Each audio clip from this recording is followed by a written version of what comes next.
सदनाव बोदला जाबाय बिटिसिनि सोलोंथाइ राहानि खंख्ला महर।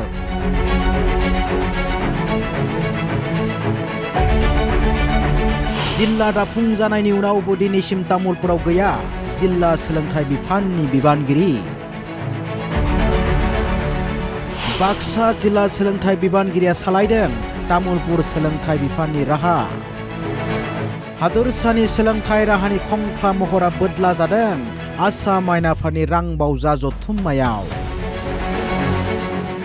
सोलोंथाइ बिफाननि दाननाय थांखिनि बेरेखा खालामना बिबुंथि लाखिनाय समाव सदनाव सोलोंथाइ राहानि आन्थोर गैयै सावगारिखौ बुफ्रुना होबाय BPFनि MLA रबिराम नार्जारिया।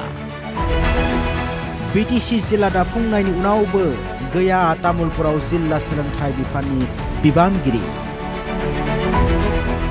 बेनि सोलायै बाक्सा जिल्ला सोलोंथाइ बिबानगिरिया दासिमबो सालायलांगासिनो दं तामुलपुरनि गासै सोलोंथाइ राहाफोरखौ।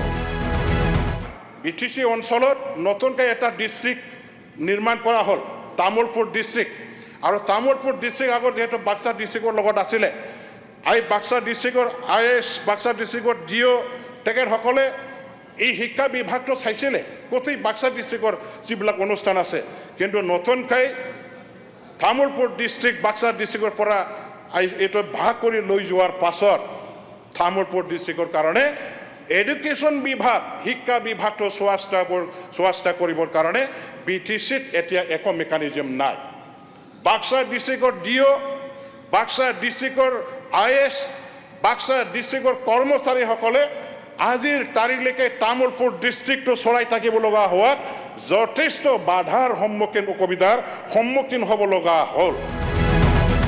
गोदानै BTCआव थिसनजानाय खायसे ओनसोलावबो आंखाल सोलोंथाइ बिबानगिरिनि। फारसेथिं क'क्राझार मुलुगसोलोंसालियाव दं सासेल' सरकारि थिसनथाइ मोननाय मावथि। सासे भाइस चेन्सेलर थिसनथाइ होना सासेबो बिबुंगोराखौ दिनैसिम क'क्राझार मुलुगसोलोंसालियाव थिसनथाइ होयैनि खारि दैखांबाय सदनाव MLA रबिराम नार्जारिया। क'क्राझार मुलुगसोलोंसालियाव सा 38 थिखा खोलोबनि फोरोंगिरिजों सोलिगासिनो मुलुगसोलोंसालि। बेनि अनगायै सासे बिबुंगोरानि सोलायै दं सा 150 फरायसुला फरायसुलि।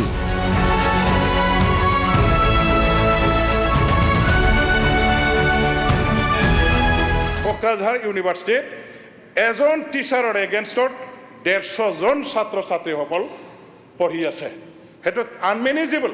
গতিকে সোনকালে আমাৰ এই ইউনিভাৰ্চিটিত ৰেগুলাৰ টিচাৰ এপইণ্টমেণ্ট দিয়াৰ কাৰণে পোষ্ট ক্ৰিয়েট কৰিব লাগে। এই ইউনিভাৰ্চিটিখনত এজনেই মাত্ৰ ইউনিভাৰ্চিটিৰ এমপ্লয়ী আছে। এজনেই মাত্ৰ ইউনিভাৰ্চিটিৰ এমপ্লয়ী আছে এপইণ্টেড বাই দি গভৰ্ণমেণ্ট। তেওঁ হ'ল ভাইচ চেঞ্চেলাৰ।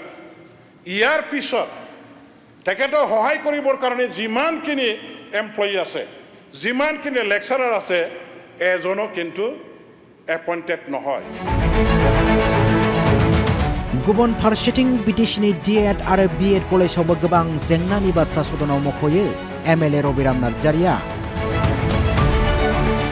আজিৰ এই য'ত নেকি এছেঞ্চিয়েল কোৱালিফিকেশ্যন ৰিকুইজিট কোৱালিফিকেশ্যন DLED আমাৰ LP UPৰ কাৰণে এই DLEDৰ ব্যৱস্থা পঢ়িবৰ কাৰণে যাতে ছাত্ৰ ছাত্ৰীসকলে এইখিনি সুবিধা যাতে পায় চৰকাৰৰ পৰা এই তিনিটা দায়িত্বত সোনকালে এপইণ্টমেণ্ট দিয়াৰ ব্যৱস্থা লেকচাৰাৰ এপইণ্টমেণ্ট দিয়াৰ ইনষ্ট্ৰাক্টৰ এপইণ্টমেণ্ট দিয়াৰ ব্যৱস্থা কৰিব লাগে। मख'जाथावनादि क'क्राझार जिल्लायाव थांनाय गोबां बोसोर हमनानै गैया जिल्ला सोलोंथाइ बिबानगिरि। BTCनि सोलोंथाइ बिफाननि बिथोनगिरियानो सालायलांनो गोनां जादों गोबां मासिनि बिबान। BTCनि डिरेक्टर सासेयानो IS, DO, DI बायदि गोबां मासिनि बिबान रुजुनानै सालायनो गोनां जादों। बेनिखायनो थाबैनो क'क्राझार जिल्लायाव सासे सोलोंथाइ बिबानगिरि थिसनथाइ होनो खावलायो MLA रबिराम नार्जारि बिथाङा। दिनै क'क्राझारा BTCनि हेडक्वार्टार। बे BTCनि हेडक्वार्टाराव जों नुबाय थांनाय 10-15 बोसोरनिफ्राय बाव IS गैया, इन्सपेक्टर अफ स्कुल गैया, DO गैया, DI गैया, सासे जोंहा डाइरेक्टर बिटिसिनि जाय दङ एडुकेशन डिपार्टमेन्टनि जगदीश प्रसाद ब्रह्म बिथाङानो दिनै director DI DO DMC IS जानानै गावनो मोनब्रै मोनबा बे माबाखौ लानानै दायित्वखौ लानानै खामानि मावनांबाय थादों जायनि थाखाय बिथाङा ओरैबायदि मोनसे ओभारलड ओरैबायदि मोनसे प्रेसाराव थानानै खामानि मावनो गोनां जायो जे बिथांनि अबस्थाया थारैनो बिराद मोनसे माने दुखु गोनां मोनसे माने जोङो नुनानै बिराद दुखु मोनो जे जेबायदि अबस्थायाव बिथाङा खामानि मावनाङो दा बेखौ दिनै जोङो आसाम गभर्नमेन्टआ मिथियैनि खोथा गैया आसाम गभर्नमेन्टआ मिथियो बिथांखौ डाइरेक्टर अफिसाव सहाय खालामनो थाखाय सासे डिपुटि डाइरेक्टरनि प्रयजन दं डाइरेक्टर अफिसा फुल फ्लेजेड नङा दाबो बिटिसिनिया दा बेखौ फुल फ्लेजेड खालामनांगौब्ला बेजों लोगोसे डाइरेक्टर डिपुटि डाइरेक्टरनि प्रयजन दं दा बिथाङा दिनैहाय गाव हारसिङैनो सारा बिटिसिनि डाइरेक्टर अफिसखौ सालायनांदों सारा बिटिसिनि बे माबानि क'क्राझार डिस्ट्रिक्टनि सम्पुर्ण जेखिनि अफिसारफोरनि दायित्व बेखौ हारसिं मावनांदों मोनब्रै मोनबा बिबान लानानै बे दुखु गोनां दा बेनि थाखाय दा IS हरनांगौ DI हरनांगौ DO हरनांगौ बेनि थाखाय आसाम गभर्नमेन्टनिफ्राय हरनांगौ खारन बिटिसिआ बेखौ गाव सृष्टि खालामनो हाया पस्ट क्रिएट खालामनो हाया बिटिसिआ एपइन्टमेन्ट होनो हानाय माबा जिनिस नङा बियो दा बेखौ आसाम गभर्नमेन्टआसो हरनांगौ दिनैसिम हराखै बे हरैया दुखु गोनां बाथ्रा बेखायनो आं दिनै हाउसआव बुंदों जे बेबायदि एथ' गाज्रि रोखोमनि अभारलड आरो प्रेसाराव दोननानै सासे अफिसारनिफ्राय खामानि आदाय खालामनाया बिराद अयनाय होननानै आं दिनै बुंदों सदनाव MLA एबा बिटिसिनि सोलोंथाइ बिफाननि मावफुं सोद्रोमा रबिराम नार्जारिया बिटिसिनि सोलोंथाइ खोन्दोनि जौगाथायनि गुबै महरखौ बोदलानानै होयो